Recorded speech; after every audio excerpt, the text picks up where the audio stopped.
Peace be unto you, my brothers and sisters. Thank you for joining me on this journey today. Let us go back down to the Hebrew lands and experience, or witness, shall I say, the Book of Clarence. And this is my review of the Book of Clarence. Let us take it away.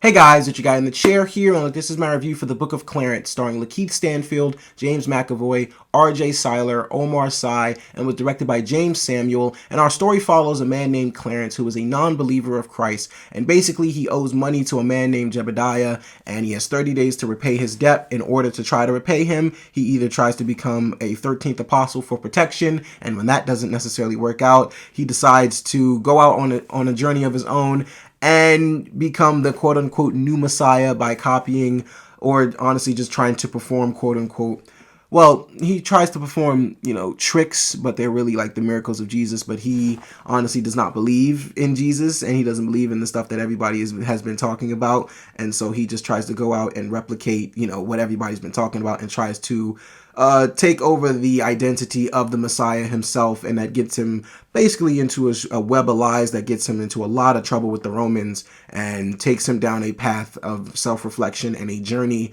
that I believe honestly ended up being a very strong one at that. That is the best way I can describe the plot, just because I don't really want to get too far into what happens. I mean, it does really replicate the Bible story itself. It does it in its very own unique way, but it does I mean, the Book of Clarence is not a Bible story, but it replicates, what happened in the Bible as far as, Jesus being around in those times. And basically this is like a what if a man named Clarence basically decided to take on the identity of the Messiah on his own. And that's just basically what the gist of this film is. Now look, going into this movie, I thought this trailer was absolute nonsense. When I first saw the trailer for this movie, I'm like, yo, what is going on? What is this? Why is this being made? We really probably shouldn't do this, but it's being done. I thought that this was going to be a very blasphemous film. Not going to lie to you, I'm a big follower of Christ, so I honestly was kind of skeptical going in. I wasn't necessarily sure what to expect, but let me explain something to you guys. Honestly, this movie was damn good.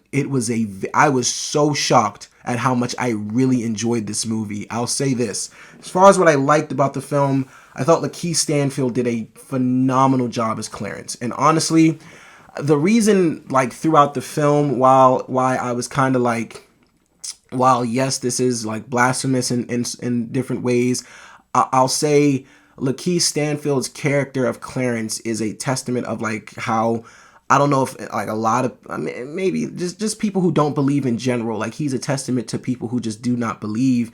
And honestly, watching Clarence's growth throughout the film, not his change as the female love interest said in the film, watching his growth throughout the film and watching him truly just try to fight to become somebody, because he just feels like he's nobody in this world. He feels like he's not respected. He feels like, all these people are relying on Jesus, and he's just I'm not getting any help in this world. I feel so alone. All you guys believe in this person who is just doing a bunch of tricks and stuff like that. You're not believing in anything real. And just seeing Lakeith Stanfield just emulate this character throughout the entire film, and honestly just become who he becomes by the end of it, it was really pretty damn near very entertaining, I'd say.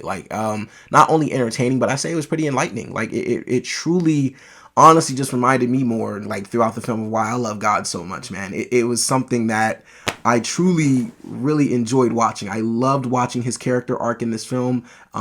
Look, on top of that, man, Jeymes Samuel did a very good job of honoring the story of Jesus Christ. He honestly did it in a way, first of all, or I guess second of all, Jeymes Samuel is an absolute clown. And I mean that in the best way possible. The way this story was told was hysterical.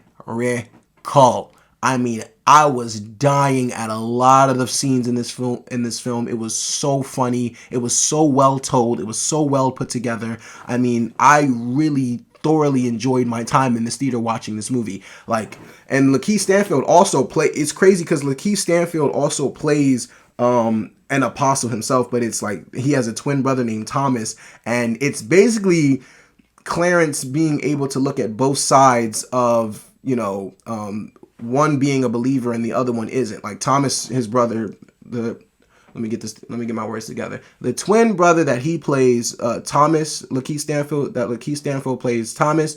He is a believer, he is an apostle, and then Clarence isn't. And honestly, just being able to see Clarence call out Thomas on a lot of his BS and how he believes, but he's not necessarily somebody who stuck by his family. Honestly, I felt like there was a lot of powerful messages in the film itself, as far as like, Jesus being able to forgive, Jesus being able to take in people who, like other people would view as like very bad people, or people who don't deserve his love, or people who don't deserve his grace and things like that. But, God forgives all. And even Clarence is able to see throughout the film, like, even a man of his nature, a man who just does not believe in God whatsoever, even he has a place for him in his kingdom. And it's so amazing to see. But I thoroughly enjoyed, like I said, the way that this story was told. It was laugh out loud funny. There were so many scenes that had me crying in my seat. David Oyelowo's John the Baptist John the Baptist impression, or I mean I'll say his character, not really an impression. David Oyelowo's John the Baptist character was absolutely hilarious. I'll say this, R.J. Seiler, who plays Elijah, he was great. Omar Sy, who plays Lupin, I mean, his name is not Lupin in the movie, but if you ever seen the show Lupin, that's where he's from. He did a great job in this movie as well.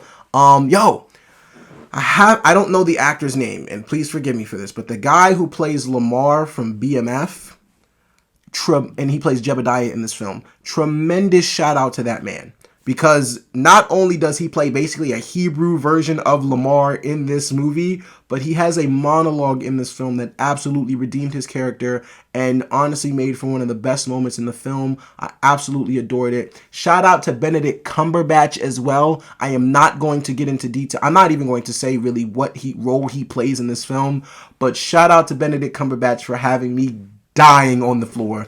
Like absolutely just crying laughing in this movie. The role that Benedict Cumberbatch plays in this film is absolutely hilarious. I loved what they did with Benedict Cumberbatch in this movie. And honestly, just shout out to this entire cast and crew, man, because they really did a good job of telling a very impactful story. One that, yes, there are, like, to a lot of Christians, probably going to be some controversial stuff going on as far as, like, the blasphemy going on in the movie. But honestly, I'm very young, not in my faith. I mean, I've been going to church since I was a kid, but I mean, I'm very young as far as like, I look at things from kind of like different perspectives than the older generations do. So like personally, while yes, there was some blasphemous stuff going on in the film, I was able to honestly see the good in what was being told in this movie and see the messages for what they were. And I mean, that's just my perspective on the film. Like I was able to honestly just, like, some people will see what Lakeith Stanfield was doing as just complete blasphemy, but like throughout the film, he is acknowledging the fact that this is wrong, and he's honestly starting to look himself in the by a certain point in the film, he just looks at himself in the mirror. He's like, I can't even recognize myself anymore. Who am I becoming? This is not right. Like, even if I don't believe, I shouldn't be playing with other people's beliefs like this. Like, it is a very good, impactful message throughout this film that I thought was honestly told very well. Shout out to Jeymes McAvoy as well. I thought he did great as one of the Romans. I'm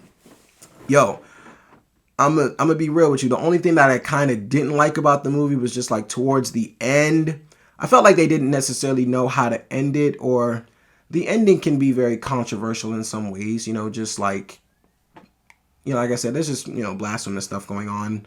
I mean, the ending, I felt like, honestly, for me, I just felt like the ending kind of dragged a bit. And although we didn't know, well, I thought the story was going to go one way, but it kind of just ended up in another.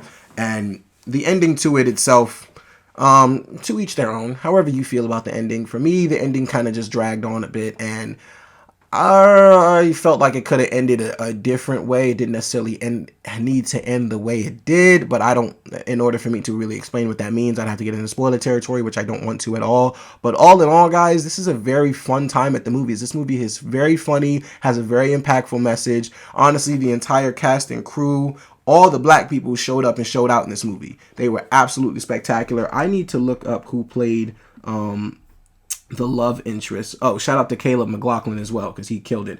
Anna Diop.